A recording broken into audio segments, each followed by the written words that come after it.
Amen.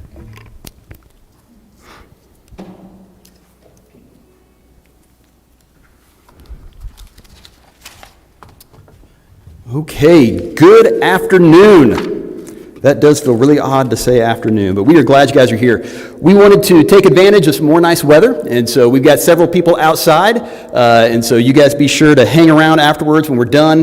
We want you guys to say hello to each other, keep safe, pay attention if you are wearing a wristband. That's just to make other people feel comfortable. We want to say hi to everybody on YouTube and everybody on Facebook. We love you guys, we miss you guys, and we're looking forward to a big reunion sometime for us to all get to be back together again soon. But man, take a look around while you're here today, and the people who aren't joining us this morning, let's be sure to reach out to them. You guys out there in virtual world, you guys reach out to the people you see here at the building and encourage one another. We're gonna get through all this together.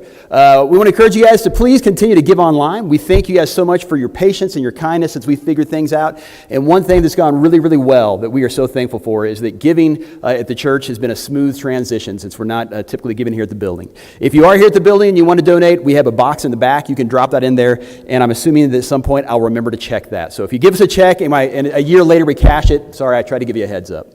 We want to remind you guys of a resource that we have called Right Now Media. Chances are, we don't know for sure, but there's a good chance that as we get further into the winter, we may end up having some more restrictions on when we can meet and how we can meet. As a matter of fact, just from last week to this week, we were allowed to have 50 people in the auditorium, and that's been cut down to a smaller group. And that's okay, because we can work through those things together. But with this Right Now Media, this is something that you guys can do Bible studies with family members at home, that you can do Bible studies with friends online. You guys can watch different studies and then just get together and grab coffee in a safe way. But we want to remind you of this resource. And we're going to be promoting, tomorrow I'll be sending an email out. I'm going to have a video of one of the resources, one of the videos that you guys can watch. And it's talking about relationships and it's talking about marriage. But we're going to start highlighting different videos, different studies that are out there. And we want you to understand that we are going to try to plan. We're going to try to plan and get some small groups going that the church organizes. But you don't need to wait on us. I love it's so often, before everything was so crazy back in March, I would be one of the last people to leave the building, and I would look, and there'd be 2 cars in the parking lot still, and it was always Sandy and it was Linda. And they had their own little small group back here in a classroom. They didn't ask permission. They didn't fill out any forms. They just met back in this classroom, and they would meet back there, and they would talk, and they would pray, and they had their small group that means so much to them. And I would knock on the window and wave, and I got to interrupt their small group every now and then. But we want to remind you guys of this wonderful resource. And then also, not this Monday, but next Monday, we'll be doing a men's study where I believe we'll be meeting here at the church building or Zoom online as well. So I want to encourage the men to be a part of that. Okay, so we just finished up a 3-part study that I called Where Are You? And I'm going to do a very short 2-part sermon series called Political Biblical History. Now, chances are, when you saw that first word, you got very nervous. Okay, you went, oh, no. I always try to avoid talking about politics. Recently, somebody sent me a text saying, Rob, I want to thank you that as my minister, I don't have a clue what you think about politics. So everybody take a deep breath. Okay, not too big of a breath. I guess you can breathe, just a normal breath, but let your shoulders relax, perhaps. Not a big breath and a sigh out, but let your shoulders relax. I promise you, I'm not going to talk about Democrats or Republicans. I'm not going to talk about Trump or Biden. I'm not going to talk about hot topics at all. I'm talking about politics throughout the Bible, biblical history, politics through biblical history. And I'm going to talk about 3 quick things. The 3 quick things I'm going to talk about is kings. Kings, that's kind of a political thing throughout the Bible, don't you think? Temples. Temples were extremely political things throughout the Bible. And then exiles were a big thing throughout politics throughout the Bible. And so the first thing, I don't know if you guys are aware of this. I think it was later in life before I ever somebody explained this to me. Did you know that in the garden, when God created Adam and Eve, he invited Adam and Eve to be co-rulers, co-heirs with him.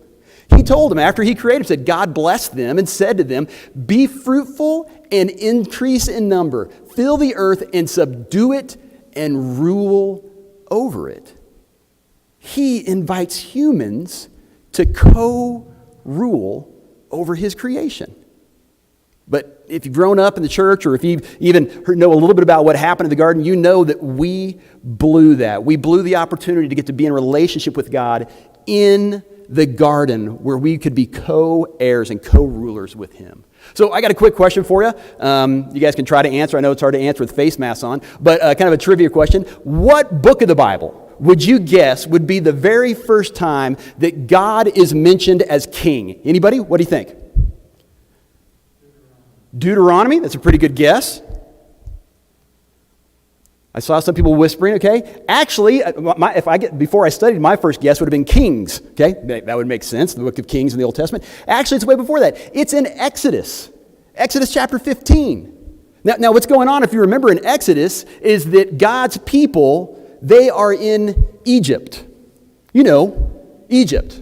At the time, they were the dominating world power of the day, and the dominating world power who was also oppressing the followers of Jehovah, the dominating world power who had a corrupt leader by the name of Pharaoh, a dominating world power who ended up making God's people go into slavery and then sent them out into exile. And if you remember the big climax of the story, the big climax is as they cross the Red Sea and the biggest, most powerful army that ever existed chased after God's people, and God had the seas come in and wash over them. And it says that they began to celebrate and they began to dance and they began to worship and they began to say to God in Exodus chapter 15, "The Lord reigns forever and ever." That term is a sign of kingship. It was these former slaves who now they were being sent out to go get their own start. They cried out, "You are our ruler. You are our king." And what ended up happening after the garden, where we blew it and being co-heirs, and then what happened after God's people declared that God is their king, man, God started using all sorts of people to lead his people, but none of them were kings. He used people like murderous, stuttering Moses. He used people to lead and guide his people, like former slaves who now were in their 80s. Like Joshua. He used underdogs, men and women who were considered underdogs, like the judges. He used cowards. He used drunkards. He used those people to protect and guide and take care of his people. But none of those people were ever kings. So don't make any mistake. God, throughout all that time, was the king of Israel, of God's people. Until a horrible day came along. We read about that horrible day in 1 Samuel chapter 8. And what's going on is that this is at the end of the time of the judges. And man, the Pharisees and all the different enemies have been attacking God's people over and over and over. And the people get so frustrated that they come to Samuel, the prophet of the day, and they say that they want to get a king like all the other nations have. And man, this made Samuel angry when he heard it. 1 Samuel chapter 8, verse 6, it says, "But when they said, 'Give us a king to lead us,' this displeased Samuel. So he prayed to the Lord, and the Lord told him, 'Listen to all that the people are saying to you. It's not you, Samuel, that they're rejecting, but they have rejected me as their king.'" And so verse 9, "Now listen to them, but warn them solemnly and let them know what the king who they will reign over them, what he will claim as his rights." And then God goes into this long description of how he will take your sons away from you and he will make them run in battle. He will take your daughters away from you, and he will make them serve as his servants in his kingdom. He will take a portion of all your food, of all your crops, of all your possessions. He will take those so that he can provide for himself and his own comfort. And even after Samuel warned the people about this is what an earthly king will do to you, you know how the people responded in verse 19? Verse 19, the people responded, but the people refused to listen to Samuel. "No," they said, "we want a king over us. Then we will be like all the other nations, with a king to lead us and go out before us and fight our battles." Here's the heartbreaking part of the story. They already had a king who led them. They already had a king who fought their battles, but they wanted to be like all the other nations. And what's heartbreaking is this: God didn't want them to be like the other nations. So if I was to give you a very, very quick overview of the kings throughout the Old Testament, we have King Saul, who, man, he blew it. He was not a good king. He made some huge mistakes right off the bat. King David started off pretty well, but man, things got so bad for King David that he ended up taking another man's wife, sleeping with her, getting her pregnant, murdering her husband. Things got so bad that his family fell apart. His son chased him out of his own kingdom, was trying to murder him. The last part of David's reign was not an impressive reign. And then King Solomon, the son of David. Oh, Solomon started off great, didn't he? You remember God said, I'll give you anything you want. And he said, give me wisdom. And amazing, incredible, beautiful, great things happened with Solomon at the beginning of his kingship. But towards the end of his kingship, things got pretty bad. A quick overview of that would be Deuteronomy 17. This is what's saying, when you have a king, these are things your king should not do. Your king must not acquire many horses for himself. He must not return to Egypt to get those horses. He must not acquire many wives, or must not acquire for himself excessive silver or gold. And then later on in a description of Solomon, do you know what it said about Solomon? It said that Solomon acquired for himself many horses and chariots. You know where he got those horses and chariots? He went to Egypt to get those horses and chariots. He went and got himself hundreds of wives to try to cause peace in the nations around him, and even concubines. He stored up for himself massive amounts of silver and gold. Some theologians believe that Solomon and Israel, because they are now one of the most powerful nations of their time, Solomon has turned into the new Pharaoh. Israel has turned into the new Egypt. What a tragic story. And if we were to go through, I'm not going to list all the kings, but if we were to go through all the rest of the kings in the Old Testament, man, there's maybe 4 or 5 that if I was to give them a grade between A+ and F-, I might give some of them an A-. But the majority of the kings who led Israel or Judah, man, they all failed so miserably. And then I'll tell you who we come to in a minute. See, here's the problem with kings. The problem with kings is that they were never a part of God's plan. What would have happened if the people never said, we want to be like all the other nations. We want to be like them. We want a king to lead us. What if they would have just kept trusting God? Would things have turned out differently? See, and we come to the very last king, Zedekiah, the last king that we have in Old Testament history. Zedekiah was in 580 BC, 587 BC, when the king of Babylon came in. You know Babylon in the Old Testament? That dominating world power of the day, that dominating world power who was oppressing the followers of Jehovah. He had the corrupt leader named Nebuchadnezzar. I shouldn't say it. So Nebuchadnezzar, not Pharaoh. They had they ended up making God's people. They sent them out into exile. You know what happened under the very last king of Judah? The very last king of Zedekiah. Babylon came in. They gouged out his eyes. They stripped him down. They put him in chains. They drug him off, and he was a prisoner for the rest of his life. And you know what else they did? They took the people of God and they drugged them, all except for the old and the sick and the lame and the extremely poor. They left there in Jerusalem to starve and die. And you know what else they did? They tore down Solomon's temple. That's a quick history of the kings. But we're going to talk more about what happened when Babylon came in and tore down the temple next Sunday, when we talk about Isaiah 52. So this whole Sunday is just a hook to try to get you guys to watch or come back next Sunday. So the next thing I'm going to cover really quickly is temples. Okay? So if we never would have had kings, there's a pretty good chance we never would have had temples, I think. You guys might remember that when God had Moses, what he did is he had him make a tabernacle. A tabernacle was a tent. A tabernacle was temporary. A tabernacle was constantly having the wind blow and tear holes in the different parts of it. It was having to be repaired all the time.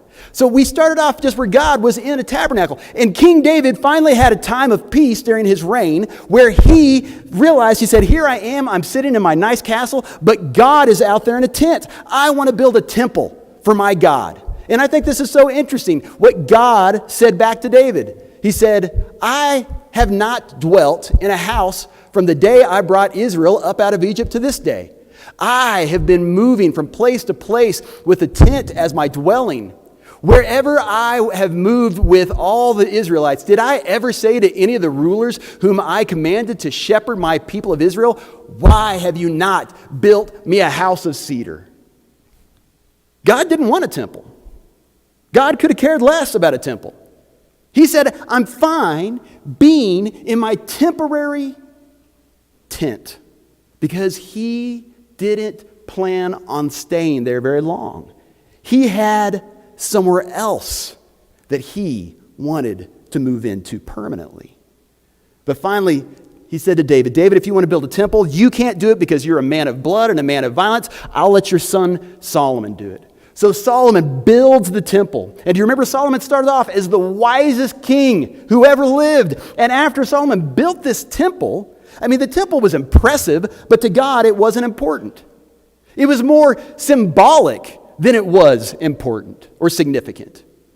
And Solomon, even as he dedicates the temple, he kind of realizes this is kind of ridiculous that we're building this temple. He says in 1 Kings 8:27, he says, but will God really dwell on earth?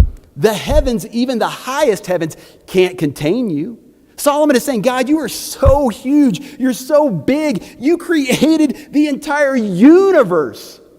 And somehow we're going to invite you, look at the last part, how much less this temple that I have built for you.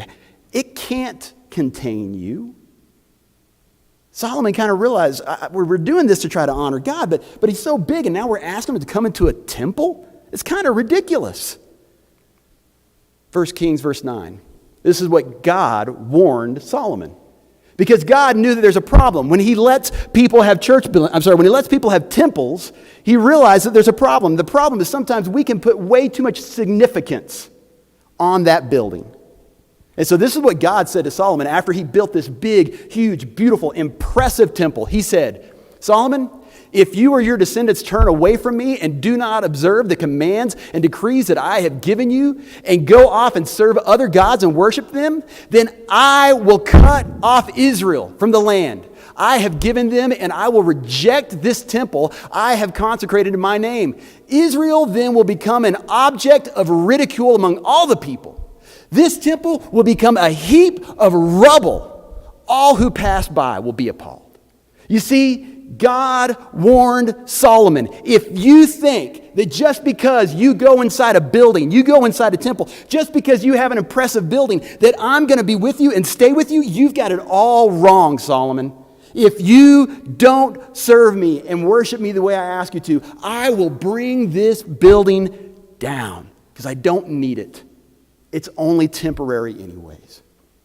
See, the problem with temples is too many times, especially for the Israelites and the Jews, they had this attitude that, well, as long as we can go and make sacrifices at the temple, as long as we have the temple, God must be good. God must be with us. But when the temple was torn down, the people began to cry out, is there even a God? How can we still be a people if we don't have a temple? They didn't realize. The problem with temples, or they're more symbolic than they are important. But we're going to talk about the temple being torn down in 70 AD. The temple being torn down by Babylon more next Sunday when we talk about Isaiah 52. So let's finish up. The last political, biblical history thing I want to throw out to you for you to think about is exiles. People who don't have their own home, people who don't have their own place to settle down in. They're either chased off by war or they're pushed away by different groups. Exiles. And man, we have throughout the Bible several different times that God's people were pushed into exile, forced into exile. Early 700 BC, Assyria came in and took part of God's people off into exile. But the big one was 587 BC that we talked about, where Nebuchadnezzar, the ruler of Babylon, came in and took all those God's people off into exile, which we're going to talk about in Isaiah 52 next Sunday. But real quick, let's talk about the New Testament. And let's talk about 1 Peter, the book of 1 Peter, because he talks about exiles. Now 1 Peter, if you've ever read 1 Peter, when Peter the guy that followed Jesus, the guy that walked on water and sank, the guy that denied Jesus and the rooster crowed. You guys know Peter, the guy that got up and spoke and 3,000 people gave their lives to Jesus and were baptized. That Peter was writing a letter to people who were followers and believers. And when he was writing the letter, we know that he was in Rome. You guys know Rome, that dominating world power of the day.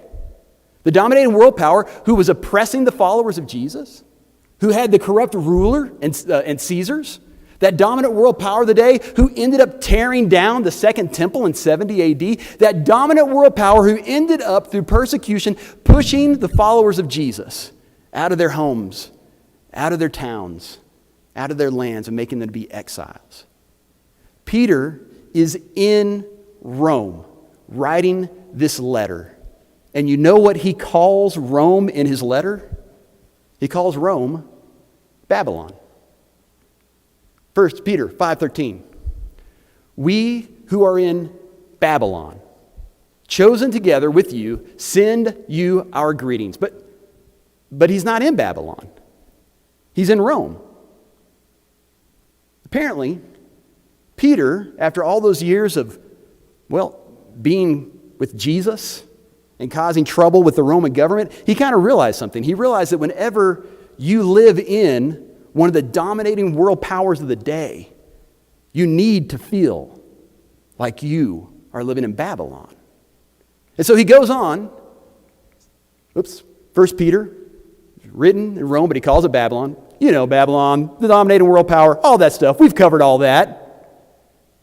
Peter is writing in Rome, and he's writing to the people who lived in Asia Minor, which is modern-day Turkey.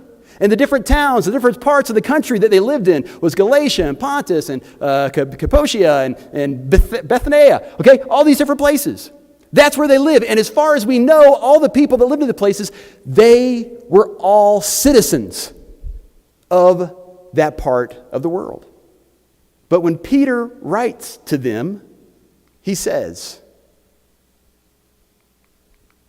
to God's elect, exiles scattered throughout the province.